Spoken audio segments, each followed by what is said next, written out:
ఒకప్పుడు నా ఫేవరెట్ వచ్చి చికెన్. ఇప్పుడు రీసెంట్‌గా అయితే మటన్ కీమా అనమాట. ఆ లిస్ట్‌లోకి వచ్చేసింది. చాలా ఇష్టం. సో, దాని బదులు ఇవాళైతే నేను ఎగ్ కీమా అయితే చేసుకున్నాను అనమాట. చాలా టేస్టీగా ఉంది. ఒకసారి తప్పకుండా ట్రై చేయండి. ఈజీగా అయిపోతది. అండ్ టేస్ట్ మాత్రం నెక్స్ట్ లెవెల్ అసలు. సో, దీనికోసం 3 బాయిల్డ్ ఎగ్స్ అయితే ఉడకబెట్టుకోవాలి. ఉడకబెట్టింది ఇట్లా గ్రైండ్ చేసి సైడ్‌కి పెట్టుకోవాలి. నెక్స్ట్ ఒక బాండీ తీసుకొని దాంట్లో అయితే ఆయిల్ యాడ్ చేసుకొని 2 ఆనియన్స్ అయితే చిన్న చిన్నగా కట్ చేసుకొని ఏసుకోవాలి. అండ్ నెక్స్ట్ దీన్ని మగ్గనియాలనమాట.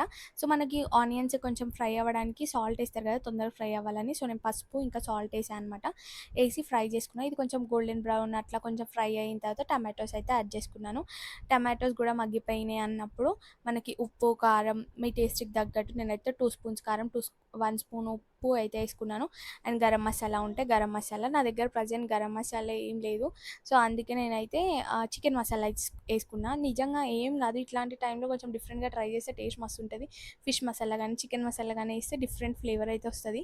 సో, ఏసుకొని కొంచెం వాటర్ అయితే ఏసుకొని మంచిగా ఉడకనివ్వాలనమాట. అంటే మనకు ఆయిల్ అనేది పైకి తేలే వరకు. నిజంగా సమ్మర్‌లో వంట చేయడం అంటే మామూలు విషయం గాదు.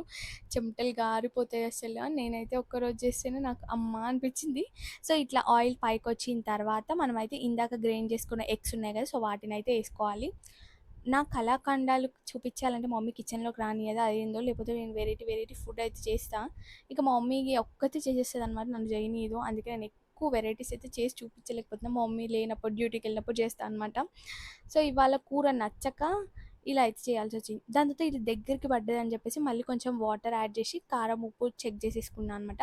ఫైనల్‌గా ఒక 5 మినిట్స్ ఉడికించి దింపేస్తే రెడీ అనమాట. టేస్టీ కీమా కర్రీ అయితే రెడీ. చాలా టేస్టీగా ఉంటది. మీరు ఎప్పుడైనా ట్రై చేసారా? కామెంట్ చేయండి. ట్రై చేయకపోతే తప్పకుండా ట్రై చేయండి.